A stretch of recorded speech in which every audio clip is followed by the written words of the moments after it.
week. Had some really cool people that we took out this week. I had some fans from Naples that came over. Big Instagram dudes. They had a blast. I actually took out Julian, the guy that owns the Tarpon River Brewery here, and his son. They went out. They had an epic day. Got some big fish, and pretty fired up about that. And then, shit, I forgot everybody else I took out, but we caught a ton of fish this week. It was one of those weeks. So, thanks for tuning in to Triple Live. Welcome to the show, and we're just glad everybody's here tonight. Yep. We want to get Ashton in here to have him tell the story about his tarpon trip. Yeah. Ashton, come on in here, bud. Yeah. This is Julian's son Ashton, and the story goes, his brother and his friends kind of ditched him. They went over to Bimini without him. So his dad called me up and said, "Hey, can we get Ashton out and do a tarpon trip?" And there he is, the big angler. Go ahead, tell him about your tarpon, dog. Tell him what you liked about it and how everything happened and everything. It was kind of fun. Speak up and look at the camera. There you go. And it's not easy, dude. Don't worry. We hooked up to like 3 in the beginning. We lost most of them. We had a donkey on. We lost it to the bridge because it went in between the pilings. Then we left that spot. We went to south of the. Don't give up locations. Don't be telling them spots. Spot stealers everywhere. Bad enough we got video, but go ahead. South of a location near Miami. Near the beach in Miami, somewhere near there. We had one on. We hooked it up. We had it on for like 15-20 minutes. Then a freight ship came out of nowhere. It started running towards the freight ship, and it went down right in front of the freight ship. We lost it there. Then we went north. Then we hooked up to 2. Then we got them in. How big were those donkeys? One was 100 pounds, and one was like 50, 65, 50, 55, 60. Now, actually, those are the first tarpon you ever caught? The big ones, yeah. First big tarpon. So you caught some small tarpon in the past, but nothing big like that. Now, going down to Miami and everything, was that kind of what you expected going down there, or was it not expected? What did you think? Well, I mean, like for Miami, I expected that. Yeah. Okay. Right on. Well, the kid did an awesome job. If you guys didn't see the live video, I mean, how old are you? 15. He's 15, and he totally put a whooping on that big fish. And usually, you know, especially with the kids and stuff, I got to yell at him a little bit, get him fired up to pull on the fish. I actually had to keep this kid tamed down a little bit. He wanted to jump all over the front of the boat like a monkey. He did a good job out there. I was real proud of him, and congratulate him on his first 100-pound tarpon, because I thought that was awesome. And I was really glad that your dad called up and we were able to get you out there. So, good job. Did you get yelled at? Slightly. Did I yell at you? A little bit for telling me to get down from the bow. Oh yeah, I did yell at you. It's all right. I don't charge extra for yelling. And just remember, anything he says to you, he said worse to me. So just don't forget. It is true. It is true. Did you learn anything? The fish is pulling to the left. Where's your rod going to? Right. The kid was very good out there. I was real proud of him. And we had a great trip. We had his mother out there. We had Julian out there. And pretty much the fish bit the whole trip. I mean, we went about, I don't know, 150 yards from the boat ramp and started jumping fish. And then, remember the diver we rescued? Oh, yeah. This fool diver was swimming around Bear Cut. And he done exhausted himself and climbed up on a pylon. And then we had to take him to the shore because he was afraid he was going to cramp up when he was going to be able to get to shore. So we took him to shore. I didn't really want to take him to shore.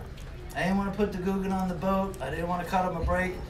But the soft heart of him. with Ashton and his dad, Like father, like son. they wanted me to pick the guy up and take him in. Which actually I'm glad I did, because now we got more footage for the Googan contest. The guy was a major Googan. I mean major. And I'm surprised he didn't kill himself out there in Bear Cut. You remember what he said to us? What did he say? He said, "Why are you guys fishing for tarpon? The meat's not that good." Right. Guy was serious Googan. But anyway, that's the angle of the week right there. We're glad he got out there. We got his 100-pounder. And if you didn't check him out live, it's still up on Facebook. Good job this week. And let me get in the new guest we got this week. We got Mike Grimm. If you guys don't know who Mike Grimm is, come on over, Mike. Sit down with me. you guys don't know who Mike Grimm is, he has an old school website called Real Reports. He also has a company called SFC Design Group, and he's the author of. Go ahead, show that. All right. The Nice pizza box we got here. Exactly. All right. It's How to Start. Nice. Go ahead. What's the name of the book? The Charter Fishing Business Kit. Okay. Now, Should actually empty because we sold so many of them. yeah, you can buy this online. Okay.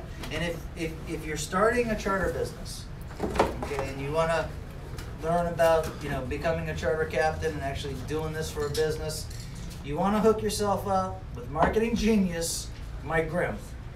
First thing you want to do is order his book. His book is going to give you detailed 1, 2, 3 information, exactly how to get started in the charter business, how to be successful in the charter business, and more importantly, how to make money in the charter business. And it's a great book. You can buy it online. Go ahead, give them where to go to get the book and everything. Okay, so you go to charterfishingbusiness.com. It's available in 3 different versions. We got a digital version that's just the contents of the book here. And then we have another digital version that includes bonuses such as how to get 20% tips, website templates, and a bunch of other bonuses such as taxidermy and stuff like that. And then the third version is obviously this hard copy here that everybody prefers because it comes with stuff like business cards, brochures, stuff that Captain Jeff uses, and just a bunch of bonus items. And it makes it a lot easier to read a hard copy still these days versus digital versions. So we sell a lot more hard copies, and when I say we, I mean me. Jeff and I kind of discussed we were going to talk about branding today a little bit. Yeah, branding and talk about. Okay. Mike is an avid fisherman, and he saw us on YouTube and paid attention to the social media, and he actually reached out to me to do a fishing trip. Started off as a client and did a whole bunch of trips together. Ended up being really good friends, and then he's helped me immensely over the years with marketing, both for my brand and my charter business. And it's been a great relationship, and we became fishing buddies over the years. If he looks familiar to you, that's because he looks just like my cousin Joey. No, if he looks familiar to you, Who the hell's Joe? that was a bad joke. Anyway, if he looks familiar to you, that's because you've seen him on YouTube. We've done quite a few episodes together and caught a lot of big fish on film and or digital, whatever you call it today. And so you probably watched Grimm on some of the old school videos that we did over the years. How long has it been? I mean, how long's the relationship been? I mean, it's been. We first booked Jeff, I think, in 2009, right? Yeah. So, Time? yeah. 2009. So that's 10 years. Yeah. 10 years. So Grimm and I have had a relationship for 10 years, and it's getting better and better. But Grimm also has a relationship with hundreds and hundreds of charter captains, not just here in South Florida, but all across the world. And he's helped make them successful because business, there's 2 parts. You've got to catch fish, and you got to be very good at marketing. And is it SFC Design Group and Real Reports? Those are your to market yourself. Yeah, so we were one of the first fishing web marketing companies that were put together specifically for guys like Jeff. Guys like Jeff actually didn't want my company to come around because he's established, he was doing YouTube, right? We came out, we focused on new and established guys, but we gave guys the opportunity to get in on the business and actually, get a huge head start on the business, right? Through web strategies, through SEO, through Facebook, Instagram, all that stuff, right? So guys like Jeff didn't want me to come around, right? You didn't want all this other stuff. You didn't want Instagram. You didn't want Facebook originally, right? You were doing just fine without this stuff. So getting into the branding discussion, Jeff is actually an awesome brander. We used him in the branding chapter on the book to discuss why branding was important at the time. The Wunker Dog brand, if you want to talk a little bit like how you came up with that, and we'll go into. Well, I mean, years ago, I always did fishing trips and, had the business, and it was called Wunker Dog. But we had to take a strategy, and it was either an advertising type strategy where you spend money and then try to make a return on that money, 30% in advertising and that kind of thing. Or invest for the long run and actually develop a brand. And when people hear Lunker Dog now, they know that it's a fishing brand. And they know that it means, you can go out there and catch a big fish with the Lunker Dog.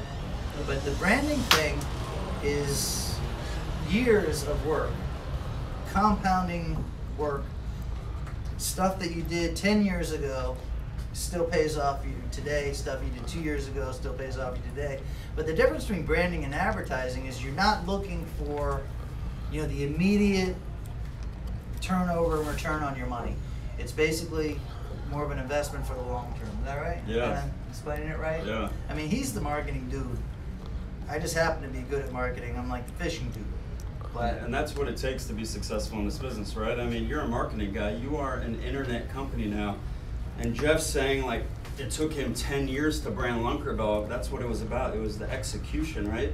You could have branded, anything, right? Captain Jeff, whatever. But the fact that you actually executed was a huge, advantage for you versus guys that just say, hey, I'm going to become a fishing guide.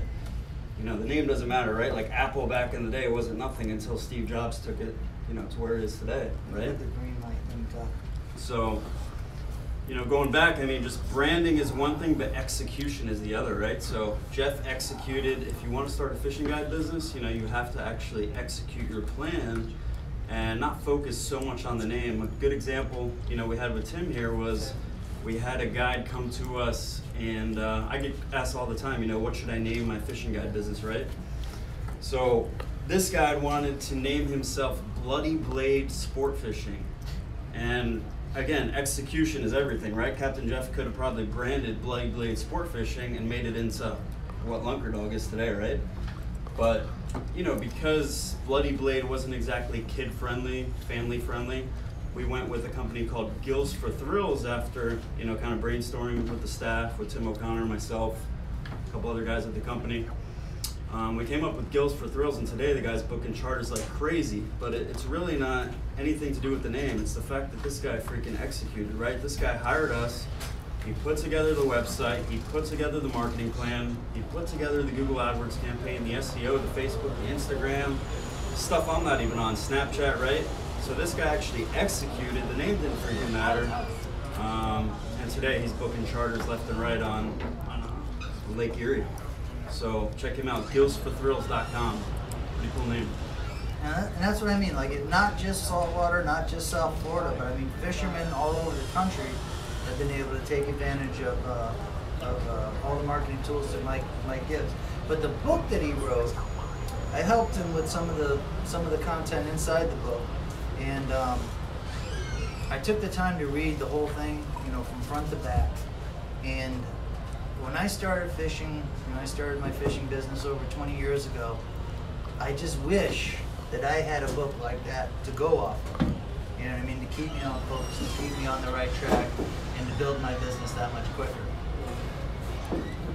Yeah, keep the door closed for a while, please. Sure. Yeah, very good. So anyway, but yeah, I mean, none of this stuff happens overnight. It's a lot of hard work, but I think it's extremely important to get the professionals on your side with you, especially in today's day and age, because I mean, there's a lot of competition out there, and there's a lot of people out there that will take your money and not do a whole lot with it. And I'll leave you guys with this. Now is probably the best time to be a fishing guide, right? You have all these free resources. Like, I had a guy the other day tell me that the Instagram algorithm changed, right? Changed on him. He's not getting as many views. On Facebook, he's not getting as many views, not getting as many leads. I'm like, dude, these are free mediums that you're able to take advantage of, whether it's YouTube, Facebook, Instagram. Jeff didn't have all this stuff when he started. He had yellow pages at best, word of mouth, building a brand, the old-fashioned way, right? Well, website Mike basically twisted my arm and made me, make a website, and then Lamont made me put the content online so everybody could see it. And we started off with fishing forums, and then we were doing the videos actually before YouTube came out, but then we started uploading videos, and then there was one step after another, and it just kept going, and we kept building. And like I said, I just wish I had a guide to go from when I started 20 years ago. Huge head start, right? Now it is a Yeah. huge head start. What do you charge for the book? So the hard copy is, I believe I got it $150 now. Shipped. So for 150 bucks, $150. One trip pays for itself, basically. Yeah, one trip. Yeah. Dude, And then some. when I started, you had to pay $150 for your business cards. Yeah, right? Yeah. Exactly. Now, Today you can get business cards for $10, but in the old days, you'd spend $150 for your business card. You ever tell you a story about my first fishing guide business card? no. All right, so I go and I get my, I'm gonna do the inshore fishing, and I'm gonna do my business card. Okay. So I take the Florida Sportsman magazine, and there's this little silhouette of a guy polling in the magazine. So Uh-huh. I took a picture of that, and I gave it to the guy There you go. making the cards and stuff, and they copied that photo, and I started handing out my cards and everything. And then I get a call from Florida Sportsman, and they're all bent out of shape and everything, that I used the image of the guy pulling the skiff. And we had a little bit of a tiff, and that just goes to show you've been pissing people off for over 2 decades. There you go. That's true. They got mad because I put their image on my business card. And it did. It cost me $150 for some cards. Give your contact again, like good and slow, so I can write it down. I'm sure some guys are going to order this thing. Yeah, charterfishingbusiness.com. On there, you'll be able to go on the blog, see latest posts from our company, SFC Design Group. Also, check out SFC Design Group. It's SFC Sam Frank Charles Designs plural.com. And if you don't know, they did that. They did my mullet head for me. They also, that cool shirt, the infused, multicolor Run That Dog shirt that we got. Homeboy designed that for me. There you go. Thanks for the link there, John. Yeah, so look what's on top of stuff. That's my Okay. meme guy. Oh, yeah? Yeah. All right. You got a meme guy? Nah, I don't got a meme guy. Usagi, you got a meme guy? No. I got a meme guy. Unlike these people. You talk about marketing. See if you put that in the book. Get a meme guy. Those are your meme guys? Yes. Usagi, are you paying attention? Yeah. I bring over Grim over here. You I want to be am. a fishing Yeah. guy, man? Are you going on that path? I don't think. Well, see, I like beach fishing. Okay. So I'm just kind of staying quiet until Tim O'Connor comes in. See, if you want to know why Busaga's being all quiet tonight, it's because he's totally enamored that the 2-time Happy Bait champion is in the house tonight. And he's a little clammed up, his palms are sweating, and he's like, it's a big deal for him, these beach fishermen and everything.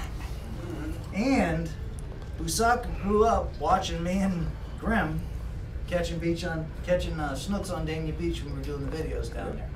Awesome, man. We started doing videos down there. We're catching a bunch of snook. Busaka saw that. And That then- really is what happened too. I know Those that's were the what happened. videos that actually. Oh, really? Absolutely. Okay. So that's why Busaka's a little starstruck tonight between Tim O'Connor and Mike Grimbeat in the house. But it's okay. I know how he feels. Well, I met Tony Dorsett one time. I felt the same exact way. Who? Tony Dorsett, you wouldn't understand. Okay. This is not for millennials. Yeah. The what you guys know about Fortnite? Oh Jesus. Come on, Busaka, tell me what you know about Fortnite. All right. So for those of you guys that, he's playing it. Throw him right in now. there. Come Come here. here. Come here. Come Show here. him. Show him. No, you come here. Battle bus. Get right here. You see these kids?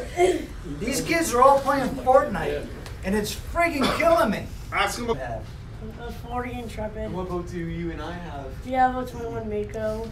And what are you doing now? 1989. Playing Fortnite. I was watching the Wolf and Triple Life. All right, these kids get a pass because they're actually real kids, and they go out in there and they do some fishing. Get out of the way. But let me tell He said do you, that. let me tell you what's been absolutely killing me this summer so far. And even though the summer's just begun. Now, my kid went to the Keys. They went to Islamorada last week, right? The fishing capital of the world. And there was 15 kids. And you know what all 15 kids did? They played Fortnite. Do you know what none of the 15 kids did? None of the 15 kids got a dozen. Now, I'm not blaming the kids for that. I'll blame the parents. So if you parents are watching Triple Live tonight, shame on you. Get the kids off the Fortnite. Teach them how to chunk a net. Teach them how to tie a knot. Teach them how to cut some bait. And get them the hell off Fortnite. Absolutely killing me. Do you play Fortnite? Dude, I want to make a shout out to Maverick, Mark the Shark's son. Do you guys know this kid? I follow him on Instagram. Yeah, he's got a 13-foot whaler, right? And Mark the Shark is constantly calling out Fortnite and saying, you know, your kids play video games and all this stuff. But Maverick has gone back to the 90s, the 80s when we were kids, right? And he's on his 13-foot whaler going out every night and playing no video games, no Fortnite. This kid has long hair. I mean, he's a badass. He actually fishes. So Maverick, Maverick. check him out. Maverick. Sounds familiar.